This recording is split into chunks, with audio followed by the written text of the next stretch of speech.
So Nitish ఈ ఈ ఈ ఎన్నికల్ని ఎంత ప్రతిష్టాత్మకంగా తీసుకున్నారు, ఎంత సమయస్ఫూర్తితోటి ఆ ఎన్నికల్ని ఎదుర్కొన్నారు, దాంతోపాటు మోదీ మ్యాజిక్ మొత్తంగా ఏంటంటే 200+ తోటి తామేంటో నిరూపించుకుంది కూటమి. మహాగఠబంధన్ని అర్థం లేని వ్యవహారంలో చిక్కుని రాహుల్ గాంధీని నమ్ముకొని మొత్తానికి ఉన్న పరువు కాస్త ఓడగొట్టుకుంది. 75 నుంచి 25 వచ్చింది. బీహార్ దేశానికి ఏం మెసేజ్ ఇస్తుంది అండ్ రాబోయే 3 రాష్ట్రాల ఎన్నికల్లో ఎలాంటి మ్యాజిక్ జరగబోతుంది, దీని మీద సమగ్రంగా విశ్లేషించడానికి మనతో ఉన్నారు మామిడి గిరిధర్ గారు, political analyst and geo political affairs expert. నమస్తే మామిడి గిరిధర్ గారు. సో సార్ చూశారు మొత్తంగా నిన్న అంతా అయిపోయిన తర్వాత సాయంత్రం ప్రధానమంత్రి మాట్లాడటం, అలాగే బీజేపీ ముఖ్య నేతలు మాట్లాడటం, దేశవ్యాప్తంగా దీదీ రెడీగా ఉండు నెక్స్ట్ నువ్వే అంటూ మమతా బెనర్జీని కూడా హెచ్చరించడం ఎన్నికల్లో ఇలాగే జరుగుతుంది. అండ్ బీహారీలు ఓటు చోరీ విషయాన్ని పెద్దగా పట్టించుకోలేదనే మాట కూడా అక్కడ స్పష్టంగా కనపడింది. ఏమంటారు మీరు? తప్పకుండా అండి. మనకు బీజేపీ అనేది ఒక ఎలక్షన్ మషినరీ, ఒక మెషిన్ లాగా పనిచేస్తుంది. ఇంకా రిజల్ట్స్ అనౌన్స్ అయ్యాయో లేదో ఇంకా ఒకటి అలా ఇంకా చర్చలు చేస్తున్నారేమో. మోదీ గారు ఆల్రెడీ బంగాల్ గురించి మాట్లాడుతున్నారు. వేరే కాంగ్రెస్ నేత ఏమో ఇప్పుడు ఒమాన్లో అనేది హాలిడే పెట్టింది. సో పార్టీల అప్రోచ్ ఎలా ఉంటుందో మనం అర్థం చేసుకోవచ్చు. బీజేపీ అన్నది ఎలక్షన్ మషిన్, ఒకదాని తర్వాత ప్లానింగ్ జరుగుతూనే ఉంటుంది.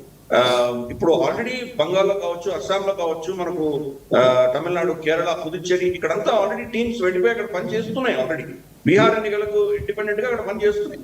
సో క్రమేపీ ఏమవుతుందంటే ఇప్పుడు ఇది అయిన తర్వాత ఫోకస్ కంప్లీట్ షిఫ్ట్ అవుతుంది.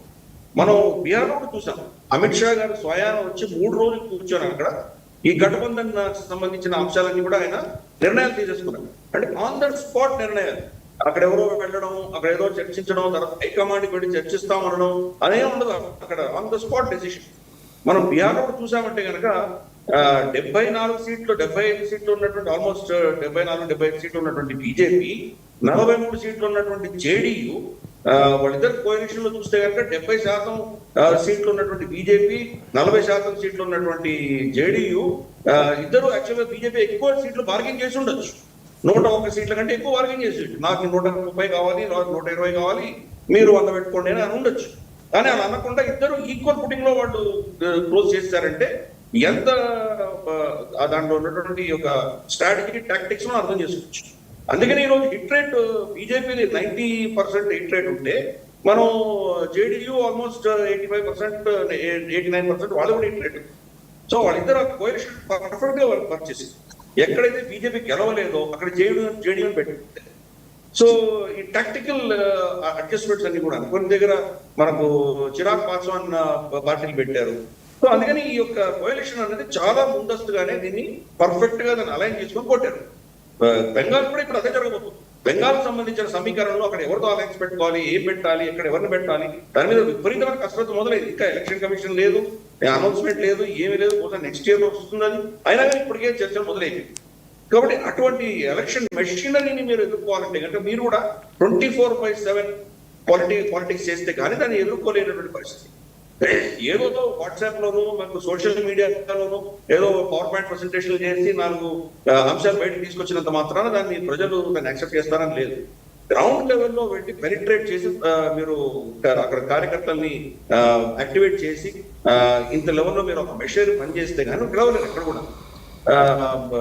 కాంగ్రెస్ అనేది క్రమే మొత్తం తుడుచుకోవటం ఈ స్టేట్లో అంతా కూడాను.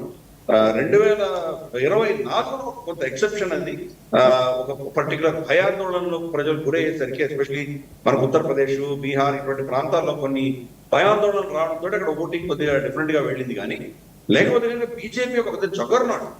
2024 ఎన్నికల్లో వాళ్ళకి ఎటువంటి దెబ్బలు తగిలాయో ఆ పాఠాలు ఇమ్మీడియట్ గా నేర్చుకుంది బీజేపీ. చాలా తొందరగా ఆన్ ద మూవ్ అంటారు కదా, మనం ఏం తప్పులు చేసామని దాని తప్పులు సరిదిద్దుకునేటువంటి ప్రయత్నం చేస్తారు. ఫర్ ఇన్స్టెన్స్ బెంగాల్లో మనకు గతసారి ఏం చేశారంటే లోకల్ లీడర్షిప్, లోకల్ ఆర్ఎస్ఎస్ వాళ్ళు ఇస్తున్న ఫీడ్బ్యాక్ ని బేఖాతరు చేసి సెంటర్ నుంచి వచ్చినటువంటి అబ్జర్వర్స్ ఎవరున్నారో వాళ్ళు నిర్ణయాలు తీసుకుంటారు. ఇప్పుడు దాన్ని కరెక్ట్ చేస్తారు, ఇమ్మీడియట్ కరెక్ట్ చేస్తారు. అలాగే మనకు జేపీ నడ్డా గారు 2024 సార్వత్రిక ఎన్నికల్లో ఆర్ఎస్ఎస్ కి మాకు ఎటువంటి సంబంధం లేదు అని మేము ఇండిపెండెంట్ గా పనిచేస్తామని చెప్పిన స్టేట్మెంట్ కి కొంత కేడర్ లో కొంత నిరాశ, కొంచెం కోఆపరేషన్ లేకపోవడం చూసాం. ఇమ్మీడియట్ గా సరిదిద్దుకున్నారు. అసలు వీళ్ళు గెలిచే అవకాశమే లేనటువంటి హర్యానాని వీళ్ళు ఘన విజయంతో గెలిచారు. మనం హర్యానాలో చూసామంటే కనుక మొత్తం ఆర్ఎస్ఎస్ క్యాడర్ అందరూ కూడా గ్రౌండ్ లెవెల్ వర్క్ చేశారు. సెఫాలజిస్టులు, పార్టీలు ఎవరు కూడా దీన్ని గుర్తుపట్టలేని, దాన్ని అర్థం చేసుకోలేనటువంటి రీతిలో వీళ్ళు దాన్ని కింద గ్రౌండ్ లెవెల్లో పనిచేశారు. ఇన్ఫాక్ట్ కాంగ్రెస్ అయితే కనుక ఎవరికి ఏ పోర్ట్ఫోలియో ఇవ్వాలి అని చెప్పేసి వాళ్ళు రాహుల్ గాంధీ తోటి, సోనియా గాంధీ తోటి చర్చలు పెట్టుకొని దాంట్లో కొట్లాడుకుంటున్నారు ఎవరికి ఏ పోర్ట్ఫోలియో ఇవ్వాలి. ఇంత లోపల బీజేపీ గెలిచిపోయింది ఆ సైడ్. అలాగే మనం చూస్తే కనుక ఇక్కడ మహారాష్ట్రలో గెలిచారు, అద్భుతంగా గెలిచారు. కీలకంగా ఢిల్లీ అరవింద్ కేజ్రీవాల్ సరిగ్గా దాన్ని ఎవరు ఈ జన్మలో ఓడించలేరు అన్నటువంటి అరవింద్ కేజ్రీవాల్ ఓడించారు వీటి. సో కాబట్టి ఇది ఒక ఎలక్షన్ జగర్నాట్ అంటారు కదా, ఎలక్షన్ మషినరీలా పనిచేస్తుంది. అందుకనే అదే రిజల్ట్స్ ఈరోజు మనం బీహార్ లో కూడా చూస్తున్నాం. మనం గిరిధర్ గారు మమతా బెనర్జీని కూడా ఇంకొక విషయం అంటే మమతా బెనర్జీ గారి అంశంతో పాటు ఇక్కడ కనుక చూస్తే సీమాంచల్లో ఎన్డీఏ పర్ఫార్మెన్స్ వెనకడితో పోలిస్తే చూడండి. సీమాంచల్లో వాళ్ళకి ఇన్ఫ్యాక్ట్ మహాగఠబంధన్కి కూడా ఒక నమ్మకం ఏంటంటే సీమాంచల్ వాళ్ళని గట్టును పడేస్తుంది అని చెప్పి వాళ్ళకి మైండ్ బ్లాక్ అయ్యేలా అక్కడ కూడా రిజల్ట్స్ వచ్చినాయి. And Magadha region, Kosi region, ఈ రెండిట్లో కూడా ఇక్కడ కూడా మంచి పర్ఫార్మెన్స్. రెండోది మన చార్మినార్ పార్టీ అని అందరూ అవహేళన చేసే అసదుద్దీన్ ఓవైసీ గారి పార్టీ మజ్లిస్ ఇవాళ కాంగ్రెస్ కన్నా ఎక్కువ ఓట్లు తెచ్చుకుంది అక్కడ. సరే గెలిచిన సీట్లు ఇంచుమించు వాళ్ళతో వాళ్ళ 5, 6 అయితే వీళ్ళకి కూడా 4, 5 ఉండుండొచ్చు. ఇవన్నీ చూస్తుంటే కాంగ్రెస్లో ఒక కలవరపాటు